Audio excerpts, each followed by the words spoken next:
Si tu souhaites commencer la pratique du rope flow, il va te falloir comme matériel une corde.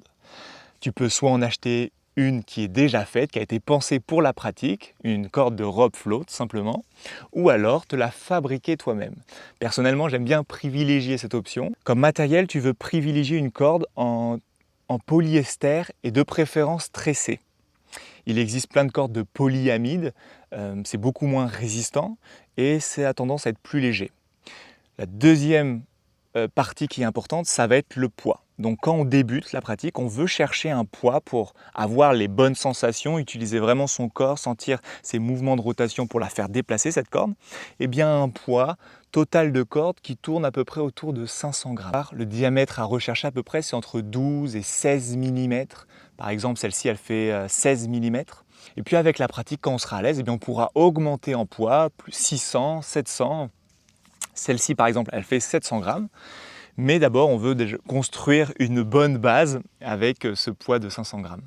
Quel type de corde tu peux trouver? Alors les cordes de type escalade, de type que tu peux trouver dans les magasins de marins, c'est parfait. Moi personnellement, j'utilise des cordages de bateau. Donc ça, c'est une corde qu'on utilise pour l'amarrage. Et ce sont des cordes qui répondent, qui sont résistantes et qui sont vraiment pratiques. Tu pourrais aussi te fournir en corde dans des magasins de bricolage, à acheter à la coupe par exemple.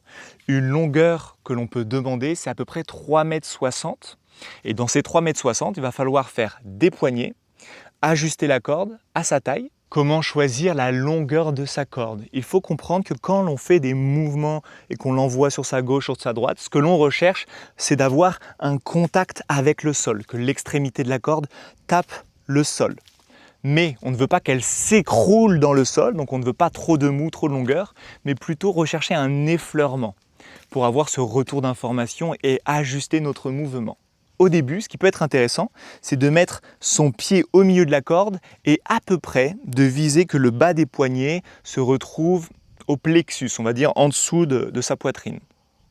Et puis avec la pratique, on saura un peu plus comment on aime la longueur de sa corde. Moi personnellement, j'aime avoir ma corde qui est un peu plus réduite pour m'obliger à fléchir un peu plus la colonne et rechercher justement ce contact. Si jamais c'est trop long, tu peux tout simplement ajuster ta corde. Hop, en faisant un nœud, tu vas réduire comme cela la longueur. Alors pour se faire des poignées à sa corde, on vient attraper l'extrémité, étendre sa main. On va prendre la distance à peu près au niveau de l'épaule. Je viens faire une boucle. Je pince, je viens faire un tour de doigt, 2 tours, on pourra en faire 3, 4 en fonction déjà de notre corde. Moi je choisis d'en faire 2. Et puis je vais passer l'extrémité de la corde par-dessous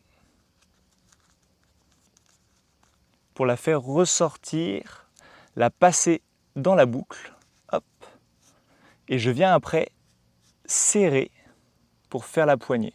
Donc soit je peux pousser à l'extrémité pour avoir plus de longueur, soit pousser vers l'intérieur pour ajuster la distance. Je serre, je tire, hop. Et me voici avec une belle poignée. Il n'y a plus qu'à faire la même chose de l'autre côté. Et là maintenant, on a sa corde prête. Comment utiliser sa corde?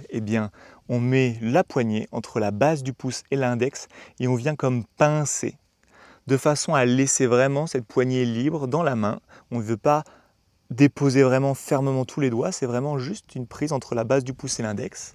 Et ensuite, on vient commencer à mettre cette corde en mouvement. Hop, on commence à l'actionner, on peut se déplacer avec, travailler ces mouvements overhand, travailler le mouvement underhand, ce mouvement de drag and roll, pour développer une meilleure conscience de son corps dans l'espace, tout en utilisant le repère de cette corde, chercher le contact au sol pour avoir ce retour d'information, comprendre ce transfert de poids et commencer à développer une pratique qui travaille autant la mobilité que l'équilibre, le plaisir de rentrer dans un mouvement. Maintenant, si tu as envie d'apprendre le rope flow, tu vas pouvoir retrouver dans la description l'application pour apprendre les mouvements de base. Il y a plein d'autres choses comme manipuler la mace, pouvoir apprendre les mouvements et aussi s'entraîner avec ces outils hyper bénéfiques. Et si tu t'es fabriqué ta première corde, eh bien n'hésite pas à le partager. C'est toujours un plaisir de savoir que l'on peut fabriquer ses propres choses soi-même pour prendre soin tout simplement de son corps.